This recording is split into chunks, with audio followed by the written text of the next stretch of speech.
Hello guys. So recently I was talking to a friend of mine and she told me she wants to relocate to the UK with her family. That's her husband and her children. So we're talking, she was asking questions like, what area can one easily live, the cheap areas you could get cheap accommodations, areas you could get jobs and all of that. So I gave my own little knowledge that I know and I explained it to her. So while we're talking, she was a bit busy. So she was like, okay, can you carry on the conversation with my husband? He's here.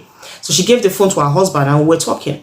And after greeting and everything, the man was like, what is it like to relocate with your family abroad, especially to the UK? And I was like, well, it's a good idea. It's a nice one. It's a fantastic one. When you're coming with your family, especially when you're a couple, it's easier than when you're coming as like a single mom or a single dad, because obviously here the childcare is really expensive, so you have to definitely look for someone that will help you out with the kids.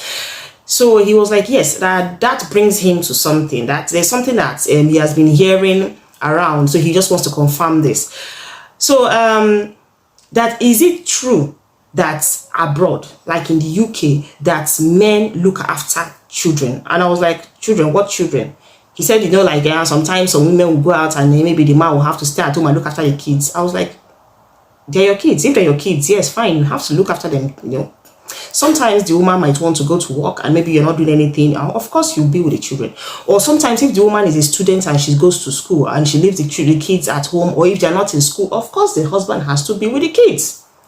He was like, no, I'm not comfortable with that one. And I said, come. I said, hold on. I said, what do you mean by you're not comfortable with that one? Are they not your children? He said, yes, but our custom, our tradition that says that, this is not the job of a man. And that was where we came into a very interesting topic. So he made me understand that he's a traditional man that doesn't do the job of a woman. That as a man, he is a man. And that as a man, what is expected of him is not to play the role of a woman. So I said to him, yeah, I think we have a long discussion about this traditional thing, because if you bring in the mentality you have back home abroad, it will not work. And that's one of the reasons why a lot of marriages, when they relocate abroad, they have issues, because the culture we have back home, our way of reasoning back home, our mentality back home is very, very different from what we have here. And secondly, the cost of living makes things in a way that you will have to plan very well before you spend money. You don't just throw money. And that's where the issue of child cost comes in, because it's one of the most expensive things you can actually plan to venture in if you are coming with children, or if you have children abroad. So we now came into a different topic, which is what it takes for a traditional man to relocate into the UK. So at this point, he got relaxed and he was like, okay, explain to me, how do you think I will survive? Do you think I'll be able to go through it? What does it really take for a man like, of my standing now to relocate to the UK? And I said to him, okay, first of all, you see, as a man, when you're back home, we have this mentality or this idea that no matter what a woman studies in the university, no matter what a woman is, no matter her achievements, no matter her dreams, her visions, whatever it is, blah, blah, blah, she will end up in the kitchen. It is her duty to be in the kitchen. It's her duty to cook. It's her duty to man the house. It's her duty to, the house is her office. Some men even go as far as telling the woman, do not work, stay at home and take care of the child, take care of the children as a housewife. Yes, there's nothing wrong with that if you are in agreement. If you and your wife say, okay, fine, this is what we want to do, this is how we want to run our home. And because one thing about marriage is that there is no manual to how a marriage should be run.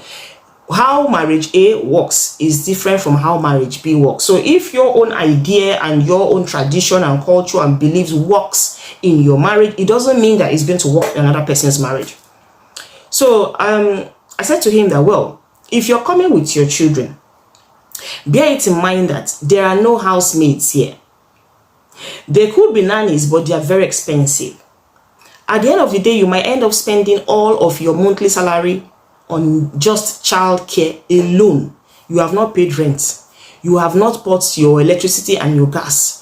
You have, if you have a car, you have not fueled the car. You have not bought food. Oh. There are so many other expenses that will definitely go out, but you have just paid all that you have just for childcare alone. So this is where the issue of compromise comes in. Since you can't afford childcare, you now take it in turns, as in who will look after the children when the other person is not around. If, for instance, you as the man, you go out or you're not around, the woman takes care of the children.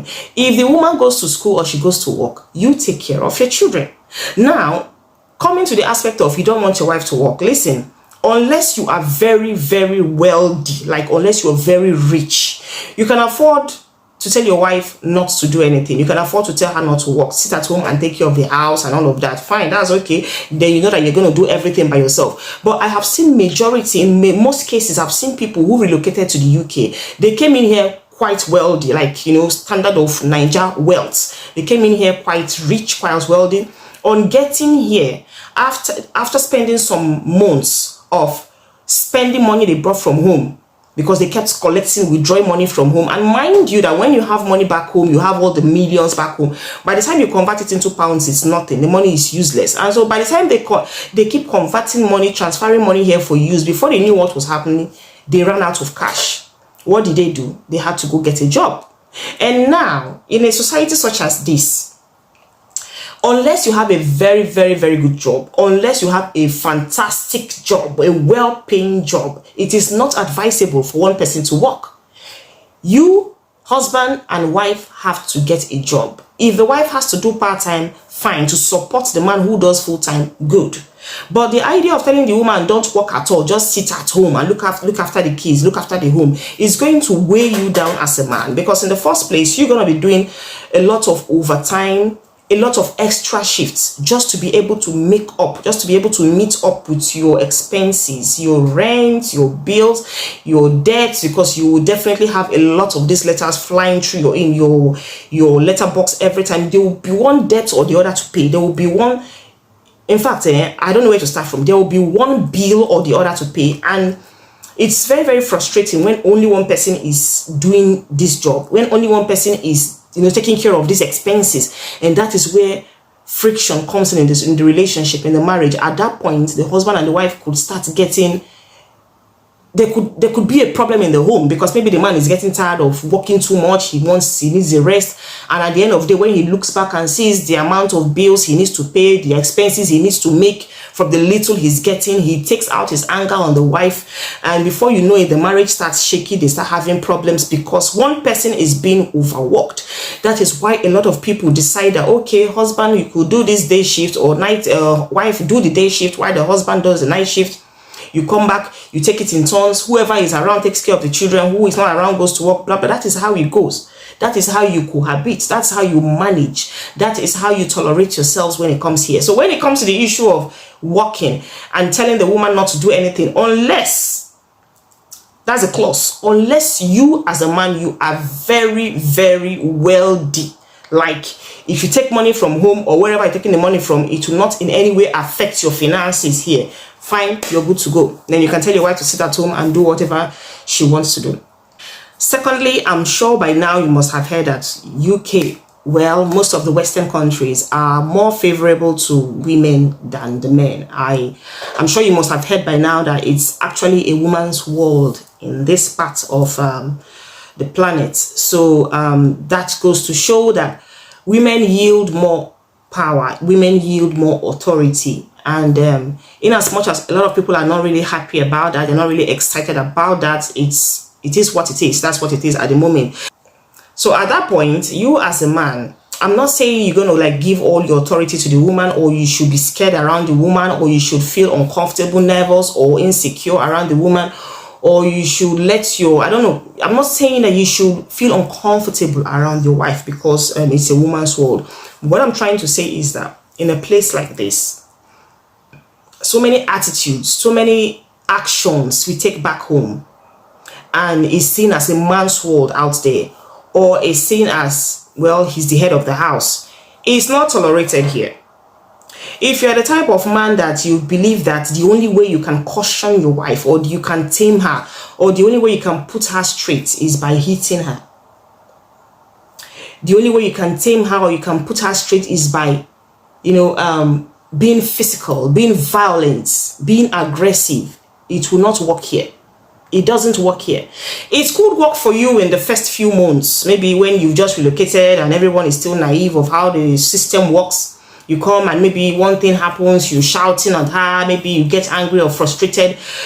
Sometimes relocation shock could make one angry. It could make you start to come back to your senses, and you ask yourself, what have I done? I've just relocated. A lot of things that goes with relocation.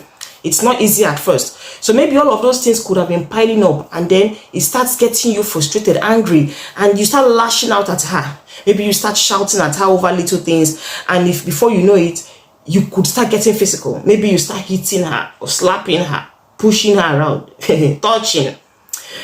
Yeah, in the first few months, you could get away with it. Maybe because she decides to keep quiet, or because nobody knows about it. But after a while, by the time she starts getting ideas from people, by the time she starts knowing her rights, by the time she starts getting advices from people, by the time information starts flying around, or even your neighbor alone could just hear both of you shouting and bickering on each other and call the police, that one alone is an automatic problem for you as the man. Once your voice is too loud and people perceive it to be that there's a problem in the house, and the police is involved, and investigation commences, and they really find out that you were actually being aggressive towards her or something happened, then that is where your problem actually starts from. So that idea of maybe you think you can maltreat a woman, be physically aggressive to her back home, and even when you take it to the police station, they tell you to go home and solve your problem. It's a husband and wife matter. Or they will tell you, go and respect your husband, maybe because you were not submissive, that was why he hit you. All of those things don't work here. Because in the first place, no matter what anybody does to you, you have no right to lay your hands on the person. No matter what your wife does to you. Sometimes women can be annoying. Sometimes they might want to step on your toes and push you to the wall and see how you will react.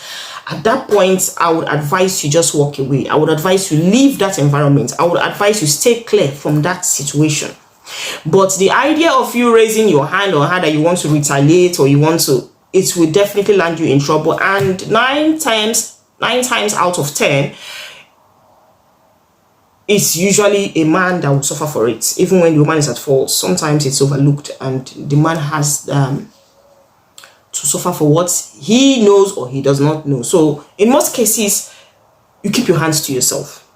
And sometimes when I see some men, back home say, how can I wash the plates? How can I wash the dishes? How can I sweep the floor? How can I do house chores? How can I, when my wife is there, how can I? Listen, when you come to a place like this, it's not like they're going to put a gun on your head and say you must do this, but it's something you will have to do from time to time, even if it's once in a while. Sometimes your wife may not be around. She might go to work. Maybe she comes back tired, or she goes to school. She comes back tired, or even just looking after the children alone could drain her. And for someone who has conscience, you might want to help.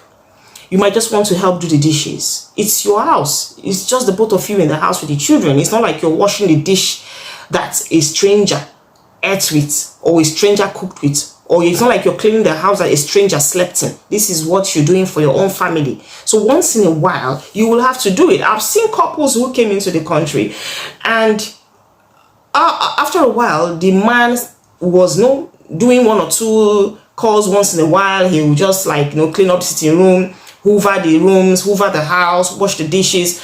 And initially, they didn't know this. It is something they could do, because back home, back home when you have your housemaids, you have relations around to help you do 1 or 2 things in the house. You have people around at all times to do things for you. But when you come here, all those people you have back home are not coming with you. They are not relocating with you. So you have to do all of these things by yourself. You cannot leave it all for your wife because she's the wife. That's her duty to clean the house. Sometimes she might need help. Sometimes she might get tired. Sometimes she might not be around. Sometimes She might be sick, she might be maybe ill, she's not well enough to do some of these things. Will you leave your house untidy or dirty because your wife is not available to do this? So these are some of the culture shocks that will definitely, you know, touch you in one way or the other.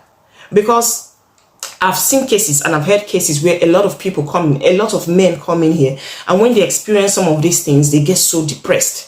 They get so frustrated. They're like, can you imagine what I wasn't doing back home? Now I'm now coming to do it. So as a traditional man that you might call yourself, there are some of your traditions that will not work here because the system is different. The way and manner things work here are different. The system is built in a DIY method, a DIY way, like a do-it-yourself way. Nobody does anything for you here. You do everything by yourself. You fight by yourself. You struggle by yourself. You pay your bills yourself. In short, you survive by yourself. Nobody is helping. Nobody's going to ask you, oh, are you all right today? How have you been faring? Are you surviving? Are you okay? Are you dying? Nobody cares. Everything is by yourself. And that's one of the reasons why people think it's a hard society to survive in. So when you're bringing all those your traditions and your culture from back there to come and live in a place like this, you are going to struggle. You will definitely struggle because those traditions you're bringing in here will not help you. Unless if you have an agreement or you have an understanding with your wife that, okay, this is how I want it and we must stick to it like that. Yeah, you might survive it. You might survive it. So that's it. If you're relocating as a family, there's so many things you have to put into consideration. There are so many things you have to consider. Relocating as a family is far more different than relocating as a single individual, where you don't have to contend with anybody about anything, where you don't have to share anything with anybody, or where you don't have much questions to ask. So I hope I've made myself clear. Thank you very much.